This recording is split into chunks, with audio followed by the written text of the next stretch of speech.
Creating a team you can trust your business with so you can take time off can feel like a tall order, especially when it comes to one of your most important hires, your setter. In this week's Hot Seat episode, Mike's business is growing and he has several roles filled, but one role he's still trying to feel good about is his setter. With a baby on the way, he's feeling extra pressure to ensure that all of the roles on his team are in a good place so he can be present when the new baby arrives. Jonathan shares his own struggles with first training a setter and the systems and tools he's built to set up setters for success without feeling like he's teaching them to sound like him. I'll be back at the end to recommend another episode. Enjoy. Mike, we'll kick it off with you. Like we said, if you can, for people who don't know you, if you can just quickly say who you are, who you work with, and then we can get into what you want to talk about today.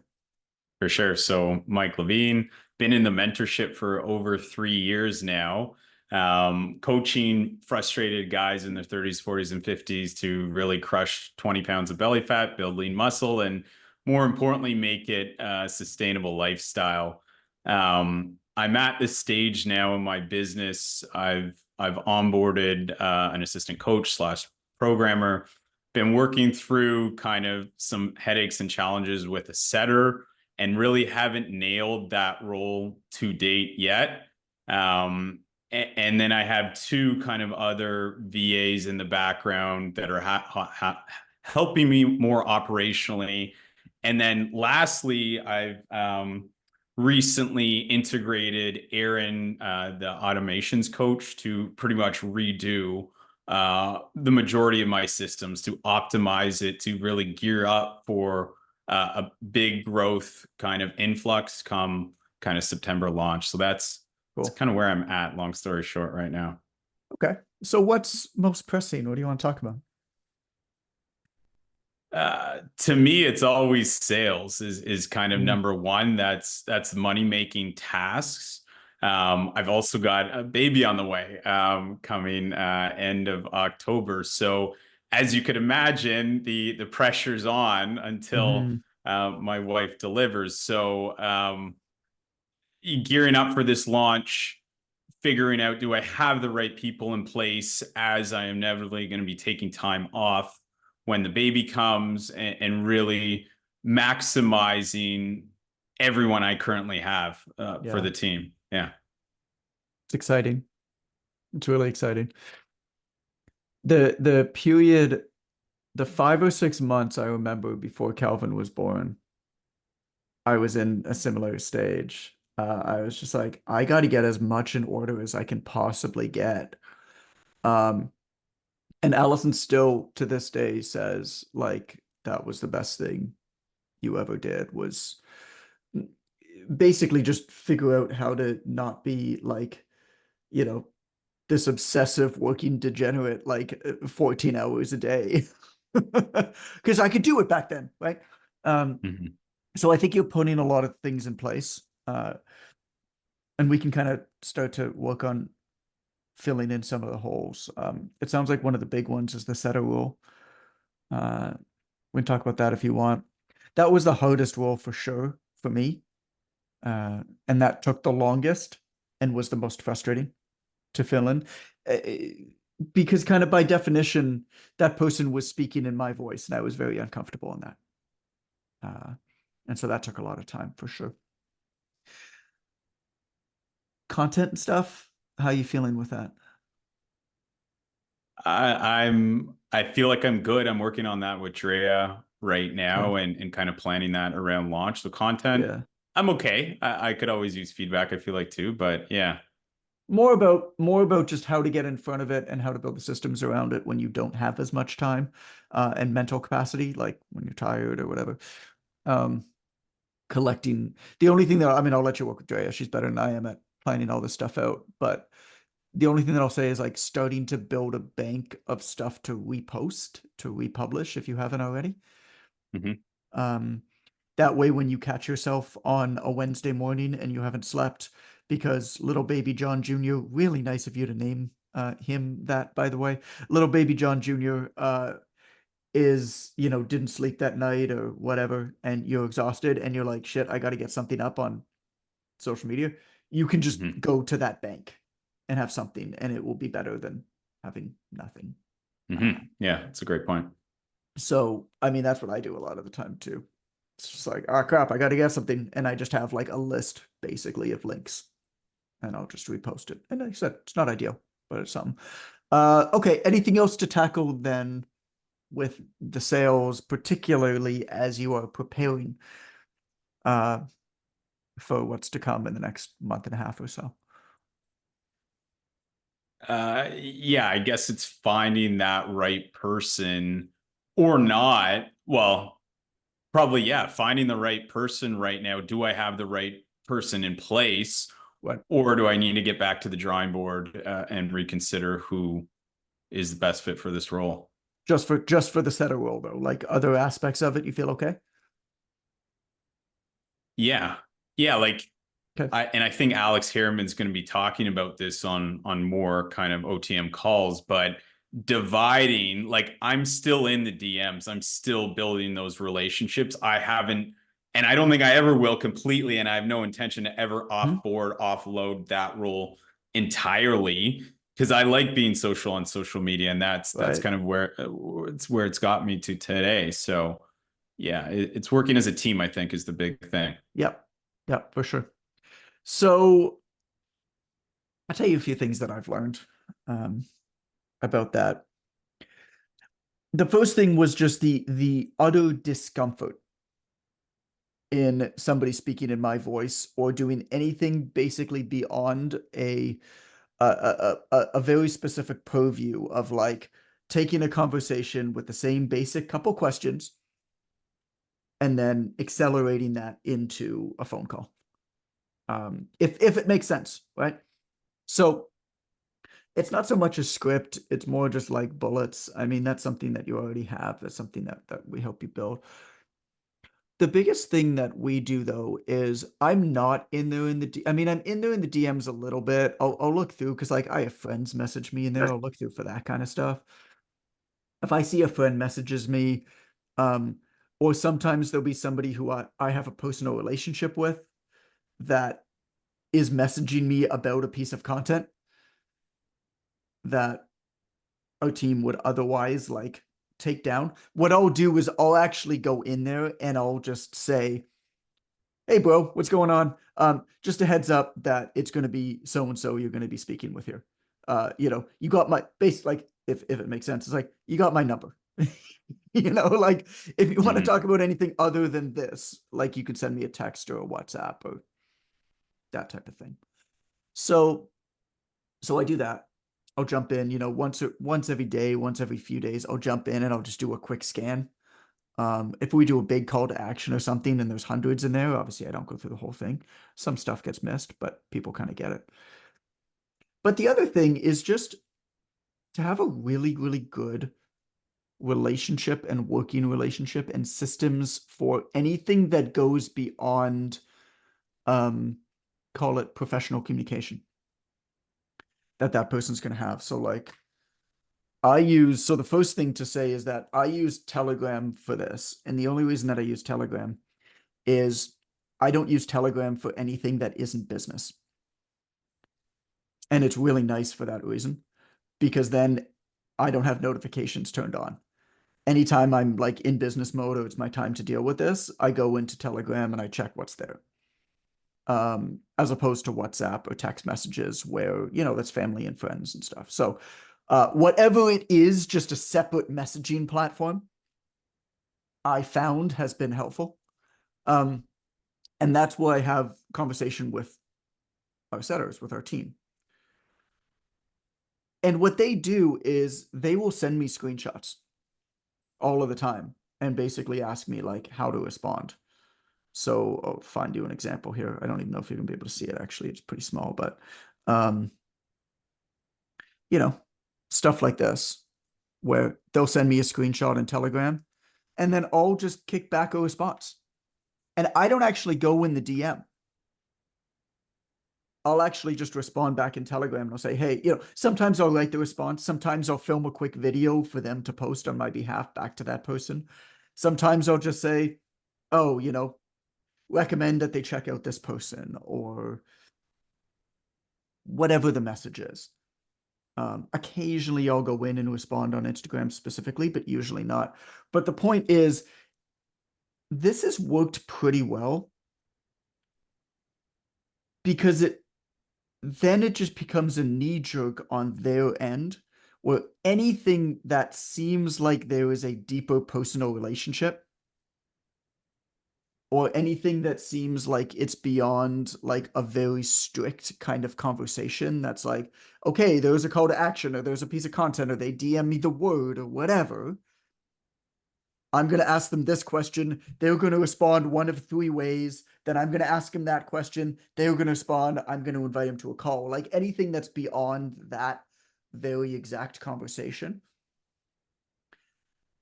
I know that whoever is in my DMs is going to send that to me. And they also know that they don't need to worry about like being your voice, which is always kind of impossible. So it's less about training them that way, if that makes sense. It's more about just creating that like reliable back and forth to just be like, yo, anything that goes beyond this, or anything it seems like there's a personal relationship. Sometimes they send me stuff and I'm just like, yeah, yo, I don't know who that person is. Sometimes it's like, yeah, I've known that person for 20 years. Oh, right. And other times it's like, okay, I do have a personal relationship with that person, but it is a personal professional relationship with that person, and they are a good lead for the mentorship. Like they would be perfect to, as a fitness mentorship. Here's some background of what you need to know about them.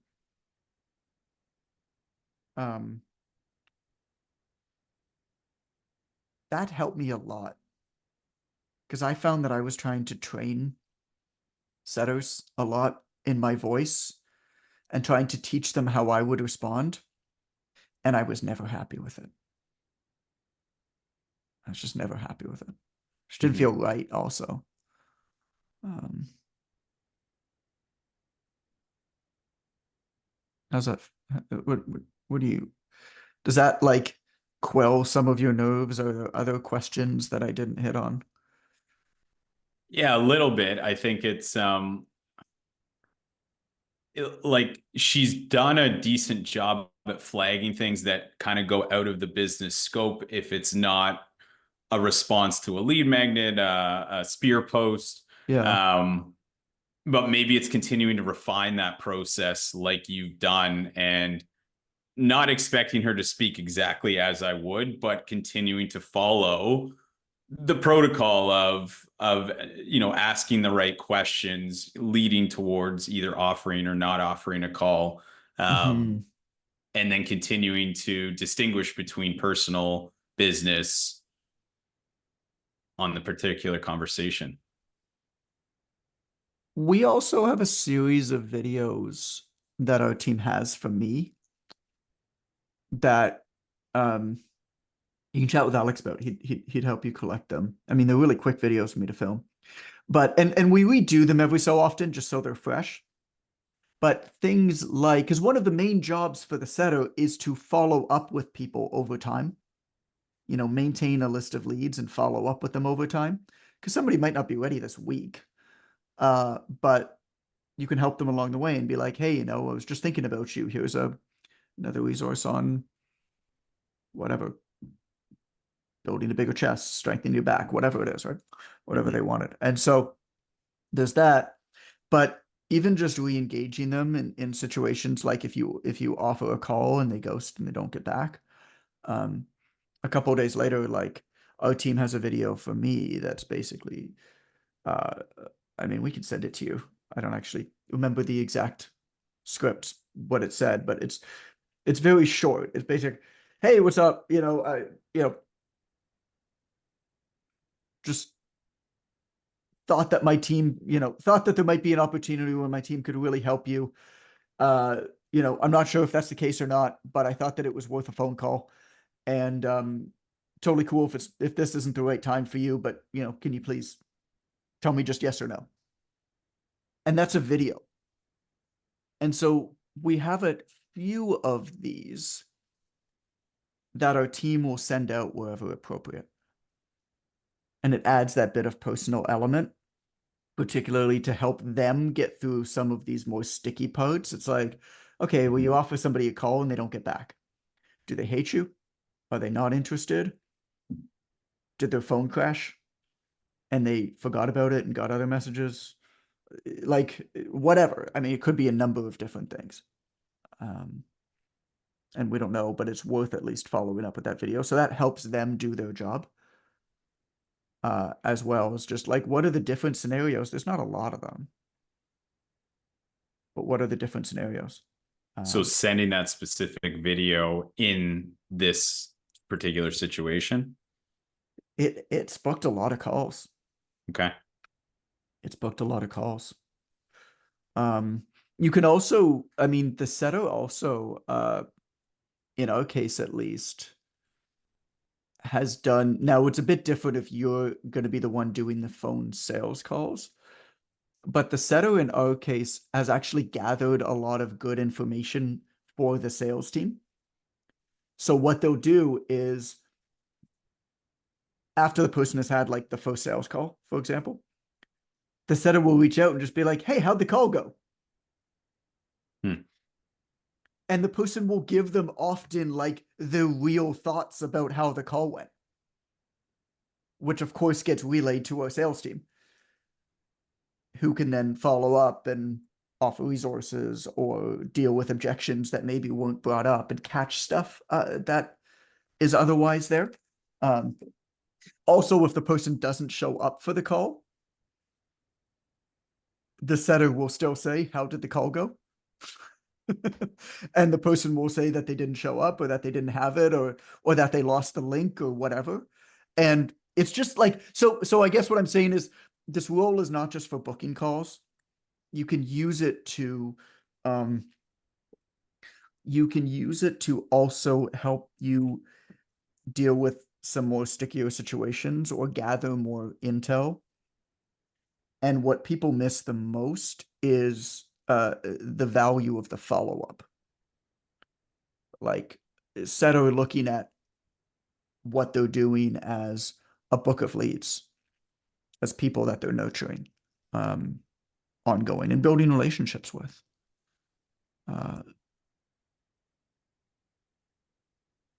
So I don't know if this person is the right person or not, but what I've found over the years that's been true about hiring for these types of things that are like, they can be low-level roles, but they're also really important roles, and the roles where somebody can actually make a lot of money if they do a good job at them. Rarely has the problem been the skill of the other person.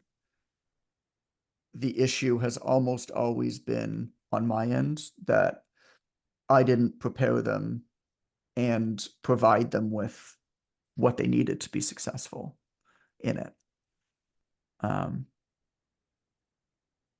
So there's a couple pieces for sure, like those videos, what are those situations, those types of things. Yeah, no, that's great. That's really good feedback and a lot for me to kind of think about and kind of talk to Dre about too. Yeah, oh, for sure. I mean, Dre is a master at it. And I know we're planning some more trainings around this as well. We actually spoke about it we had the monthly team-wide meeting this morning. We actually spoke about this exact topic to provide some more trainings on it. James, what's up? You want to say something? Yeah, so on the topic of setting, like this is something that I know like pretty soon here I need to get into just because of the mental energy that it takes. It's really insane, right? Yep. And I know, like, you know, we've discussed this already, how it's so important for me to take a step back and be the face of my business, right? Because really, you know, I'm working and doing this job so I can go and do fun things like go to jiu-jitsu tournaments once a month, compete at a high level. And then that in turn is like, that's also me being the face of my business, blah, blah, blah. Sure. All that takes, like, I'm a semi-professional athlete effectively, and it gets insane. I'm not going to give that up because, you know, I'm doing this job because I want to do that. Right. But in that vein, a couple things that are interesting for me to consider. There are, of course, agencies out there where if that agency is doing its job right, just like you framed it in terms of leadership, being critical for us in training our centers, Right. if that agency owner is doing their job right, they're going to ask you all the questions they need to really understand who and what you are, who you serve, all that kind of stuff. Yep. Your personality. They're going to look at your messages you sent, and they're going to train the setters to do the right thing for you. They will ask you for a certain X amount of your time to interface with the setters directly. Who actually does this right? Somebody tell me, because I don't know.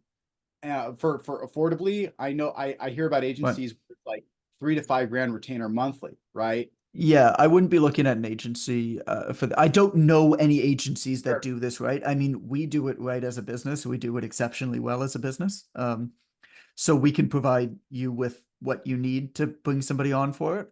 Basically, you need somebody who really likes being on their phone, really likes money, is motivated by making as much money as humanly possible, and has a lot of in-between times, particularly at awkward times of the day. Mm. So not necessarily, this isn't like a 9 to 5 business hour thing.